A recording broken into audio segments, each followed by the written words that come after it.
Bitcoin price targets supply and demand and the impact on crypto. Let's see what Yahoo Finance is going to say, guys. That like button. Did I do that over here? I did. Appreciate you for hanging out. Let's do it. Bitcoin hitting another all-time high after eclipsing $72,000 today. But the cryptocurrency has a ways to climb if some industry targets are to be believed. Yahoo Finance's David Hollerth and Josh Schafer are here to hammer this one. You guys have been trying to get to the bottom of how do they get to these targets. So first of all, let's talk about what are the targets and what people on Wall Street are expecting from Bitcoin. So there's a range of targets here, Julie. Unsurprisingly, most of them are higher. I think most people that see Bitcoin going lower don't even engage in this exercise. I think that's sort of an important thing to start off with here. A lot of people that would say Bitcoin is going to go lower or have a quote-unquote sell rating, as we often say, aren't even engaging in making a price target for the cryptocurrency. But some of the targets that we highlighted here, Standard Chartered Bank saying Bitcoin's going to go to 100,000 by year end. Skybridge sees 110,000 by year end.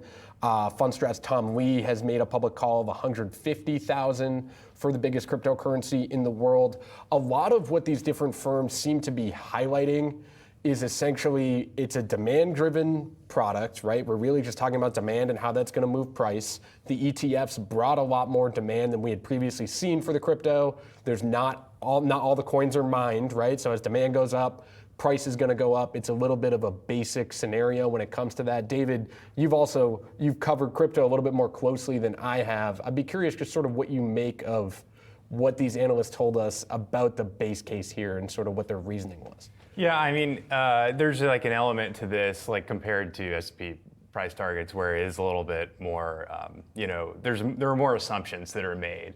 But when you actually dig into it, it is based around supply and demand, and there's some of that can be modeled, and these people are trying to do it, which it's still not easily done. And the interesting thing I think we found was just that there is a little bit of math and science behind it, and it's not totally coming out of nowhere as much as like some people think. But also too, it's it takes one or two more leaps than.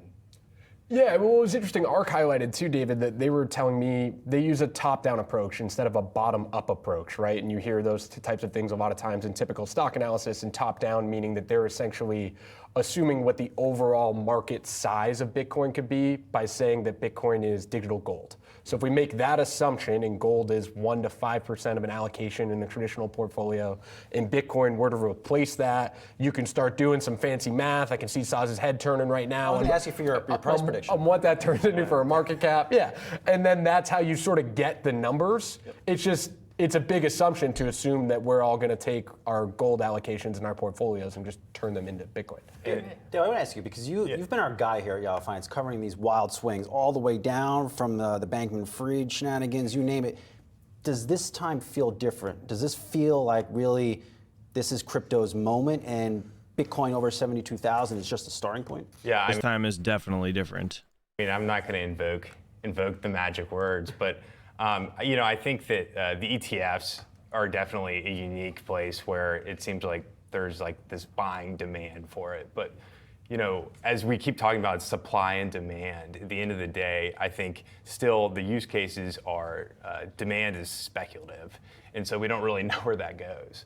And so I think there still is an issue of that when you're looking at like all cryptocurrencies longer term, but then obviously there's tons of believers who do see that, and one day it might be there, and who am I to say that?